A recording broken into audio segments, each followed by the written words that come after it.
Assalamualaikum warahmatullahi wabarakatuh. Kami dari kelompok 5 akan mempresentasikan hasil diskusi kami, yaitu mengenai akuntansi pertanggungjawaban sosial. Nah, sebelumnya saya akan memperkenalkan dulu nama-nama anggota kelompok saya. Nah, yang pertama ada Al-Hafiz, yang kedua ada Khairunisa, saya sendiri, kemudian ada Sinta Bella Sihombing, kemudian ada Raja Doli, dan yang terakhir ada Wan Aditya Nugraha. Baiklah, di sini saya pertama akan menjelaskan mengenai akuntansi pertanggungjawaban sosial.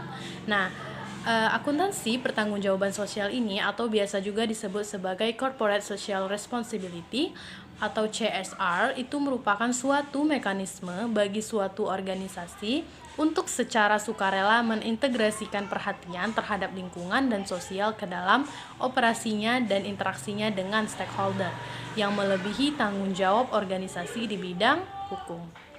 Nah, akuntansi pertanggungjawaban sosial ini atau social responsibility accounting didefinisikan sebagai suatu proses seleksi variabel-variabel kinerja, tingkat perusahaan, ukuran dan prosedur pengukuran yang secara sistematis mengembangkan informasi yang bermanfaat untuk mengevaluasi kinerja sosial perusahaan dan mengkomunikasikan informasi terhadap kepada kelompok orang yang tertarik baik di dalam maupun di luar perusahaan. Nah, jadi ada beberapa menurut para ahli. Yang pertama itu adalah menurut Belkahoy pada tahun 1989 yang menemukan hasil. Yang pertama itu pengungkapan sosial mempunyai hubungan yang posesif dengan kinerja sosial perusahaan, yang berarti bahwa perusahaan yang melakukan aktivitas sosial akan mengungkapkannya ke dalam laporan sosial. Nah, yang kedua itu adanya hubungan positif antara pengungkapan sosial dengan visibilitas politis, di mana perusahaan besar yang cenderung diawasi akan lebih banyak mengungkapkan informasi sosial dibandingkan perusahaan kecil. Yang ketiga itu adanya hubungan negatif antara pengungkapan sosial dengan tingkat financial leverage. Hal ini berarti semakin tinggi rasio utang atau modal, maka semakin rendah pengungkapan sosialnya. Karena semakin tinggi tingkat leverage, maka semakin besar pula kemungkinan perusahaan akan melanggar perjanjian kredit.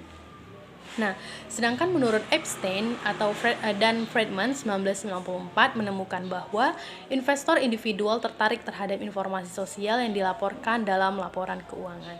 Yang terakhir itu adalah menurut Hexton Milne tahun 1996 yang mengatakan menyajikan bukti empiris mengenai praktik pengungkapan lingkungan dan sosial pada perusahaan-perusahaan di New Zealand. Baik, kemudian dilanjutkan oleh definisi akuntansi pertanggungjawaban sosial. Berikut ini beberapa definisi akuntansi sosial, yaitu Ramanathan tahun 1976. Proses pemilihan variabel-variabel yang menentukan tingkat prestasi sosial perusahaan baik secara internal maupun eksternal. Kemudian Lee de Parker tahun 1986. Proses pengukuran, pengaturan dan pengungkapan dampak pertukaran antara perusahaan dengan lingkungannya. Kemudian Hadi Broto 1988, Bambang Sudipyo 1988. Dan para pakar akuntansi di Indonesia menggunakan istilah akuntansi pertanggungjawaban sosial atau APTS sebagai akuntansi yang memerlukan laporan mengenai terlaksananya pertanggungjawaban sosial perusahaan. Kemudian ada Hendriksen tahun 1994 menggambarkan akuntansi sosial sebagai suatu pernyataan tujuan, serangkaian konsep sosial dan metode pengukurannya, struktur pelaporan dan komunikasi informasi kepada pihak-pihak yang berkepentingan. Kemudian dari beberapa definisi di atas dapat disimpulkan bahwa akuntansi sosial erat berkaitan dengan beberapa masalah berikut ini. Penilaian dampak sosial dari kegiatan entitas bisnis, pengukuran kegiatan tersebut, melaporkan tanggung jawab sosial perusahaan, sistem informasi internal dan eksternal atas penilaian terhadap sumber-sumber daya perusahaan dan dampaknya secara sosial ekonomi. Kemudian akuntansi CSR didefinisikan sebagai proses seleksi variabel-variabel kinerja sosial, tingkat perusahaan, ukuran dan prosedur pengukuran dan yang secara sistematis mengembangkan informasi yang bermanfaat untuk mengevaluasi kinerja sosial perusahaan dan mengkomunikasikan informasi tersebut kepada kelompok sosial yang tertarik baik di dalam maupun di luar perusahaan. Akuntansi pertanggungjawaban sosial merupakan usaha yang dilakukan perusahaan untuk bertanggung jawab secara umum. Kemudian ada tujuan akuntansi sosial. Tujuan akuntansi sosial menurut Hendriksen 1994 adalah untuk memberikan informasi yang memungkinkan pengaruh kegiatan perusahaan terhadap masyarakat dapat dievaluasi. Tujuan akuntansi sosial menurut Ramadan mengidentifikasi dan mengukur kontribusi sosial neto operating suatu perusahaan. Kemudian membantu menentukan apakah strategi dan praktik perusahaan yang secara langsung mempengaruhi relativitas sumber daya dan status individu masyarakat dan segmen-segmen sosial. Kemudian manfaat pelaksanaan Corporate Social Responsibility atau CSR. 1. Manfaat pertama CSR adalah menurut pendapat di atas adalah reduce operating cost.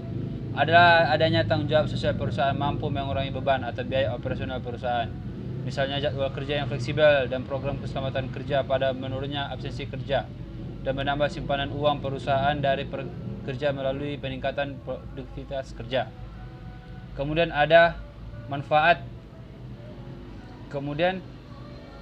kedua adalah hubungan antar tanggung jawab sosial dengan kinerja keuangan yang positif dapat dilihat dari kriteria melalui total return,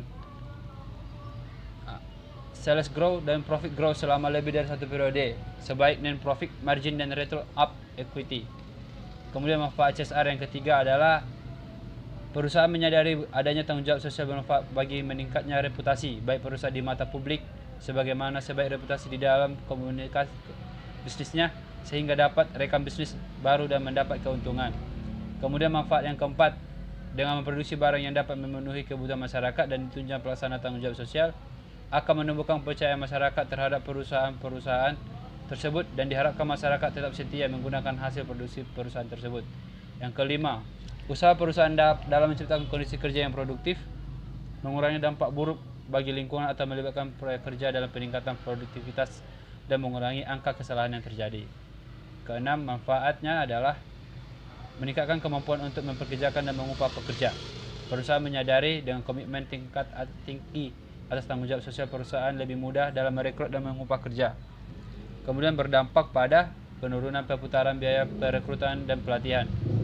Kemudian manfaat yang ketujuh, pemerintah memiliki peranan dalam pembuatan kebijakan perundang yang dijadikan pedoman bagi perusahaan dalam kegiatan operasionalnya. Pemerintah memberikan penghargaan bagi perusahaan yang bertindak proaktif terhadap lingkungan.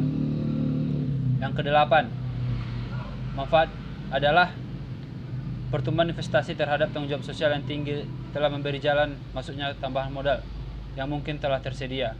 Dari pernyataan di atas dapat dilihat bahwa pelaksanaan tanggung jawab sosial perusahaan tidak hanya bermanfaat bagi masyarakat atau lingkungan sekitar, tetapi juga bermanfaat bagi perusahaan tersebut dalam menghasilkan laba.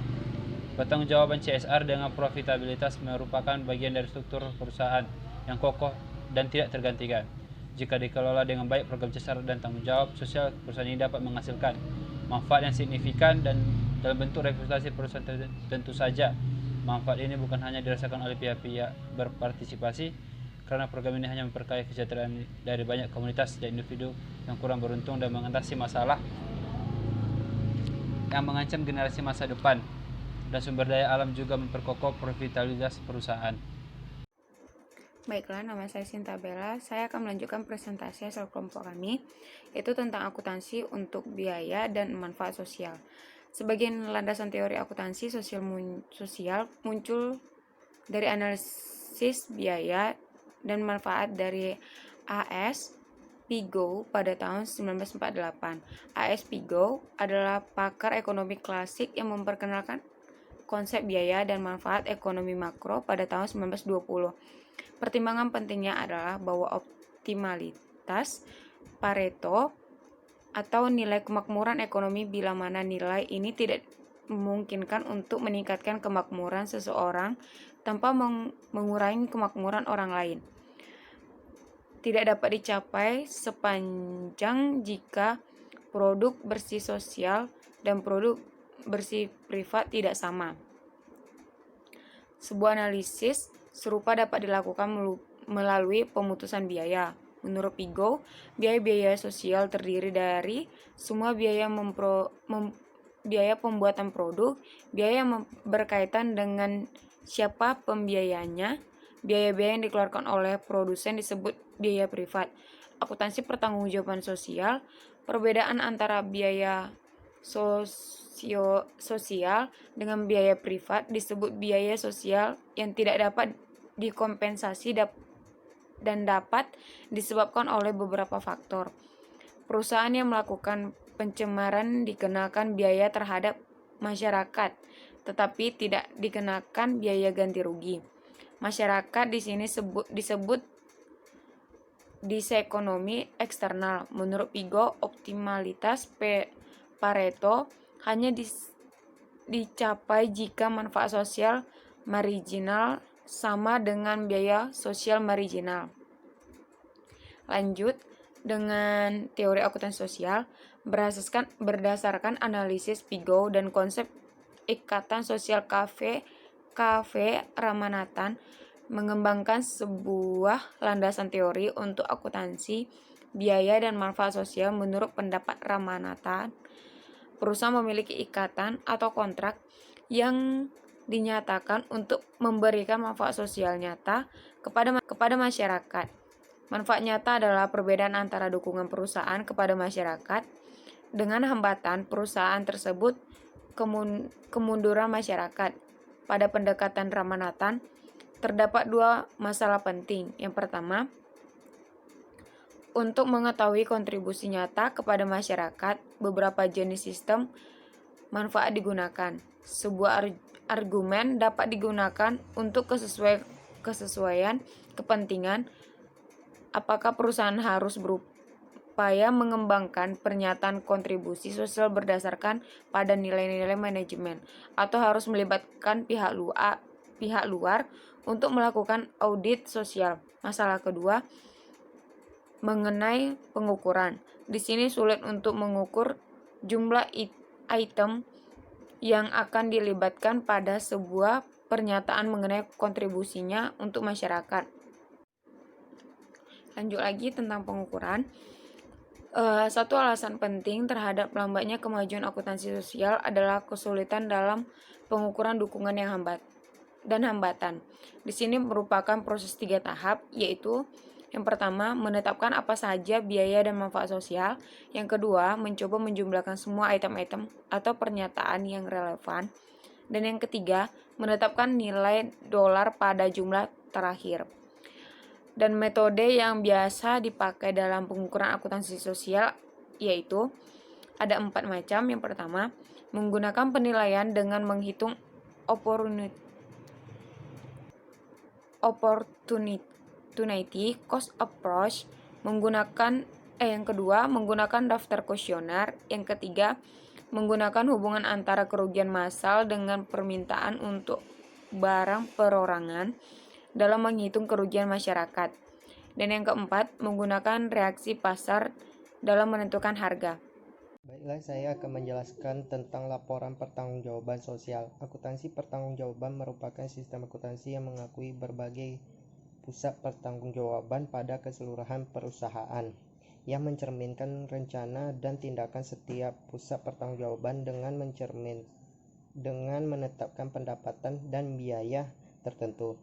Akuntansi pertanggungjawaban sebenarnya timbul sebagai akibat adanya wewenang yang diberikan dan bagaimana mempertanggungjawabkan dalam bentuk suatu laporan tertulis.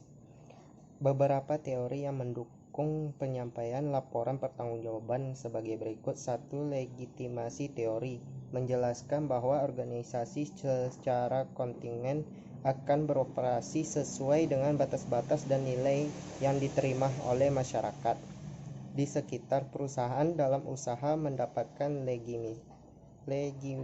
legitimasi.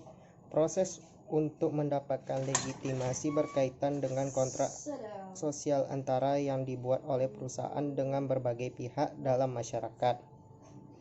Yang kedua, praktik pelaporan akuntansi sosial yang terdiri dari satu praktik yang sederhana, yaitu laporan terdiri dari uraian akuntansi sosial yang tidak disertai dengan kuantitatif, baik satuan uang maupun satuan yang lainnya. 2. Praktik yang lebih maju, yaitu laporan terdiri dari uraian akuntansi sosial dan disertai dengan kuantitatif. Yang terakhir, praktik paling maju, yaitu laporan dalam bentuk kualitatif. Perusahaan juga menyusun laporan dalam bentuk neraca. Baiklah, segitulah hasil dari diskusi kami.